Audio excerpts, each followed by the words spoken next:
Bima, sebuah kota yang dianugerahi keindahan alam oleh Sang Pencipta. Bentang alamnya mempesona. Tak hanya itu, bentuk setiap bangunan di wilayah yang memiliki nama lain Danam Bojo ini pun menyimpan sebuah rahasia yang menanti untuk diungkapkan. Arsitektur bangunan yang ada di kota Bima sedikit banyaknya dipengaruhi oleh perjalanan panjang sejarah yang telah dilaluinya. Bila Anda perhatikan ketika Anda sedang berjalan-jalan di kota ini, banyak gedung-gedung yang dibangun berdasarkan bentuk segi delapan. Namun benarkah bentuk ini memiliki arti dan menjadi sebuah tanda masuk serta berkembangnya Islam di kota ini?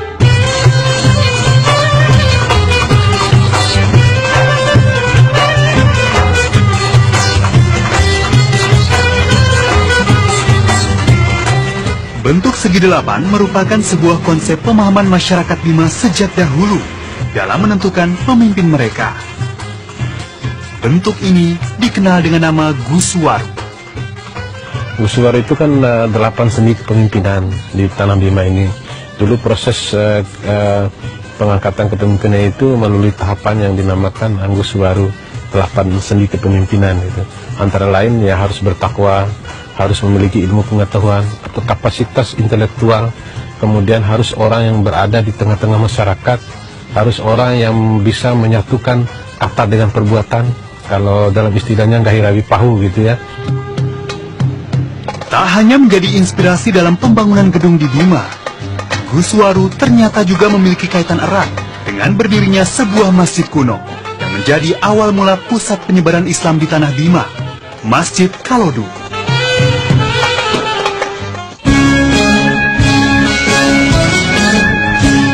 Pembangunan Masjid Kalodu berawal dari pelarian putra mahkota yang bernama Lakai untuk menghindari niat jahat sang paman Salisi yang ingin mengambil alih kekuasaannya. Lakai yang berencana mengambil alih tahta warisan ayahnya mencari bantuan dari para mubalik Sulawesi Selatan yang baru datang di wilayah Sape untuk menyebarkan agama Islam di Bima. Para mubalik pun menyetujui untuk membantu Lakai, namun dengan sebuah syarat. Lakai harus memeluk agama Islam dan membantu menyebarkannya di tanah Bima. Tanpa diduga, sang putra mahkota ini dengan senang hati memeluk agama Allah ini. Tepatnya sejak 15 Rabiul Awal 1030 Hijriah atau 7 Februari 1621 Masehi, sang putra mahkota pun memeluk agama Islam.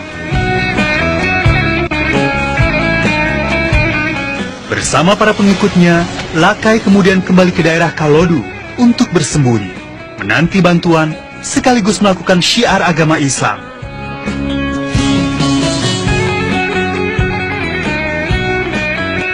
Semintas, memang tidak ada yang istimewa dari bangunan yang terlihat di belakang saya ini. Namun ternyata, saya menyangka bahwa bangunan ini merupakan sebuah masjid dan menjadi awal mula pusat penyebaran dakwah serta agama Islam yang ada di Bima.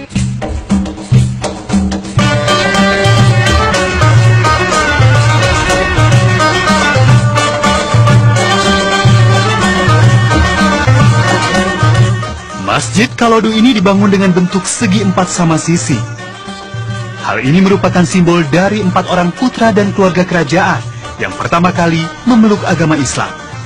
Konsep Guswaru yang dipadukan dengan ajaran Islam pun mereka terapkan di dalam bangunan masjid ini.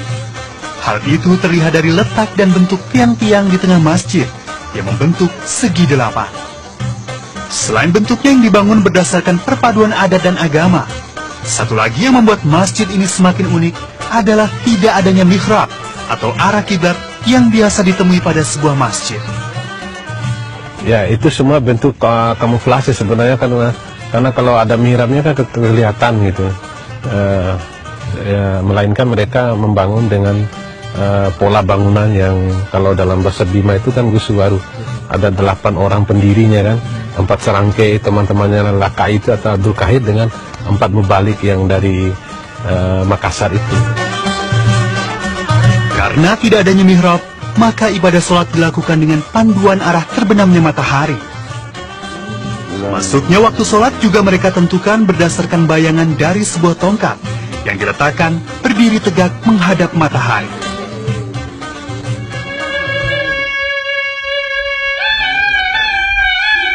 Dalam dakwahnya, Lakai yang telah mengganti namanya menjadi Abdul Qahir menggunakan kebudayaan serta tradisi lokal untuk menarik warga sekitar agar memeluk Islam. Perlahan, dakwah Abdul Qahir membuahkan hasil. Seluruh masyarakat desa di sekitar masjid akhirnya memeluk ajaran Islam. Karena hal itu pula, Masjid Kalodu dikenal sebagai Masjid Kamina, yang berarti masyarakat yang pertama mengaminkan atau menyetujui untuk masuk Islam. Bantuan yang diberikan oleh kerajaan dari Sulawesi Selatan akhirnya membuahkan hasil pada tahun 1640 dan mengembalikan sang putra mahkota pada tahtanya. Sejak saat itulah penyebaran Islam di Bima pun semakin meluas dan turut mengubah kerajaan Bima menjadi kerajaan yang berasaskan Islam yang dipimpin oleh Sultan Abdul Qahir. Semakin melekatnya agama Islam di Bima dapat pula terlihat dari lambang Kesultanan Bima yang berbentuk burung Garuda kembar. Hal ini menjadi falsafah kerajaan yang berdasarkan dui sila, yakni hukum adat dan hukum Islam. Masjid Kalodu kini masih berdiri kokoh dan telah menjadi cagar budaya yang dilindungi negara.